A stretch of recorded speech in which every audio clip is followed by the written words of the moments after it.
Hello guys, आप सभी का स्वागत है हमारे चैनल फ्यूचर स्टार पर, जहां आज हम वैदिक सभ्यता के टॉप 25 क्वेश्चंस देखेंगे।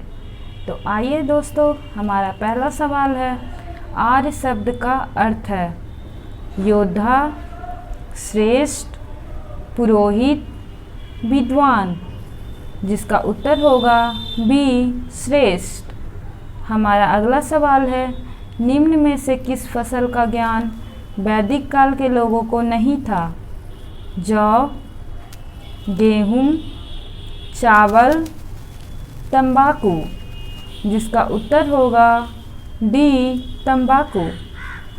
हमारा अगला सवाल है, वैदिक गणित का महत्वपूर्ण अंग है शतपथ ब्राह्मण, अथर्ववेद, शुल्ब सूत्र, छंदोग्य उपनिषद, जिसका उत्तर होगा सी शुल्ब सूत्र। हमारा अगला सवाल है, किस वेद में प्राचीन वैदिक युग की संस्कृति का वर्णन है? ऋग्वेद, यजुर्वेद, अथर्ववेद, सामवेद, जिसका उत्तर होगा ए ऋग्वेद। हमारा अगला सवाल है, सत्यमेव जयते किस उपनिषद से लिया गया है? मुंडक उपनिषद, कठ उपनिषद, इस उपनिषद, बृहदारण्यक उपनिषद, जिसका उत्तर होगा ए मुंडक उपनिषद। हमारा अगला सवाल है, पूर्व वैदिक काल में आर्यों के अर्थव्यवस्था का मुख्य आधार क्या था? कृषि, पशुपालन, शिक्षा, व्यवसाय, जिसका उत्तर होगा बी पशुपालन। हमारा अगला सवाल है, भारतीय संगीत का जनक कहा जाता है? ऋग्वेद, उपनिषद, यजुर्वेद, सामवेद, जिसका उत्तर होगा डी सामवेद। हमारा अगला सवाल है, ऋग्वेद में संपत्ति का प्रमुख रूप क्या है? गोधन, भूमि, ए एवं बी दोनों, इनमें से कोई नहीं, जिसका उत्तर होगा ए गोधन। हमारा अगला सवाल है, ऋग्वेद में किस मंडल में शूद्र का उल्लेख पहली बार मिलता है?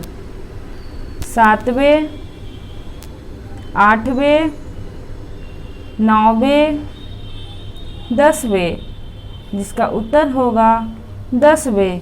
इसके 10वें मंडल में वर्ण व्यवस्था का उल्लेख है। इसके 7वें मंडल में दशराज युद्ध का वर्णन है तथा 9वें मंडल में सोम देवता का उल्लेख है। हमारा अगला सवाल है, पुराणों की संख्या कितनी है? 18, 19, 20, 21, जिसका उत्तर होगा ए 18। हमारा अगला सवाल है, वैदिक धर्म के लोग मुख्य रूप से किसकी उपासना करते थे? प्रकृति, पशुपति, देवी माता, त्रिमूर्ति, जिसका उत्तर होगा ए प्रकृति। वैदिक धर्म में लोग प्रकृति पूजक और बहुदेववादी थे। हमारा अगला सवाल है, शुल्ब सूत्र किस विषय से संबंधित है? ज्यामिति, ज्योतिष, गणित, खगोल, जिसका उत्तर होगा ए ज्यामिति। हमारा अगला सवाल है, अस्तो माँ सद्गमया, तमसो माँ ज्योतिर्गमया, मृत्यो माँ अमृतगमया, कहाँ से लिया गया है? उपनिषद, वेदांग, महाकाव्य, पुराण, जिसका उत्तर होगा ए उपनिषद। हमारा अगला सवाल है, ऋग्वेद का कौन सा मंडल सोम देवता को समर्पित है? 7वां, 8वां, 9वां, 10वां? जिसका उत्तर होगा सी 9वां। 7वें मंडल में दशराज युद्ध का वर्णन है और 10वें मंडल में वर्ण व्यवस्था का वर्णन है। हमारा अगला सवाल है, दशराज का युद्ध किस नदी के तट पर लड़ा गया? गंगा, ब्रह्मपुत्र, कावेरी, पुरुषनी? जिसका उत्तर होगा डी परुशनी। दशराज का युद्ध गाइस 10 राजाओं ने मिलकर एक साथ युद्ध लड़ा था, वही है दशराज का युद्ध। हमारा अगला सवाल है, धर्मशास्त्रों में भू राजस्व की दर क्या थी? 1/3, 1/4, 1/6, 1/8? जिसका उत्तर होगा सी 1/6।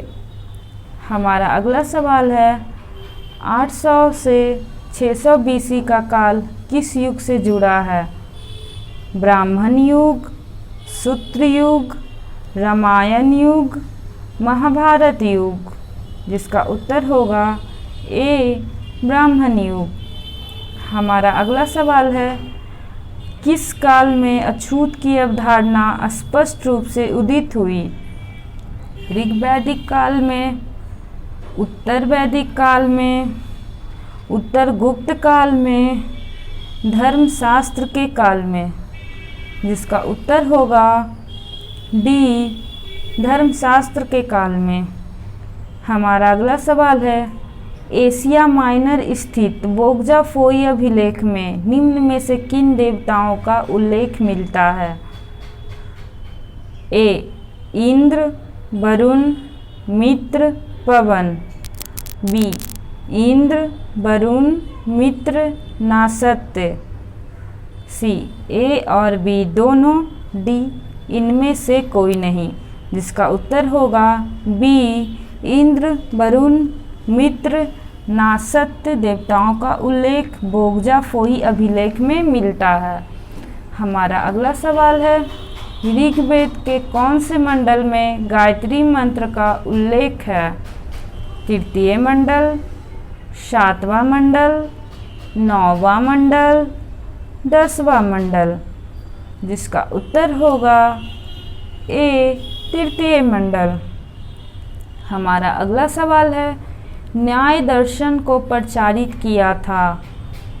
चार्वाक ने, गौतम ने, कपिल ने, जैमिनी ने? जिसका उत्तर होगा बी गौतम ने। हमारा अगला सवाल है, प्राचीन भारत में निष्क किसे कहा जाता था? स्वर्ण आभूषण, गायें, तांबे के सिक्के, चांदी के सिक्के? जिसका उत्तर होगा ए स्वर्ण आभूषण। हमारा अगला सवाल है, उपनिषद आधारित है धर्म पर, योग पर, विधि पर, दर्शन पर? जिसका उत्तर होगा डी दर्शन पर। हमारा अगला सवाल है, आरंभिक वैदिक साहित्य में सर्वाधिक वर्णित नदी है? सिंधु, शतद्री, सरस्वती, गंगा? जिसका उत्तर होगा ए सिंधु। हमारा अगला सवाल है और लास्ट सवाल है, उपनिषद काल में राजा अश्वपति कहाँ के शासक थे? काशी के, केकय के, पंचाल के, विदेह के? जिसका उत्तर होगा बी केकय के। गाइस, अगर आपको हमारा यह वीडियो पसंद आया हो तो प्लीज़ इसे लाइक एंड शेयर करें और ऐसे ही टॉप क्वेश्चंस के लिए हमारे चैनल को सब्सक्राइब करना ना भूलें।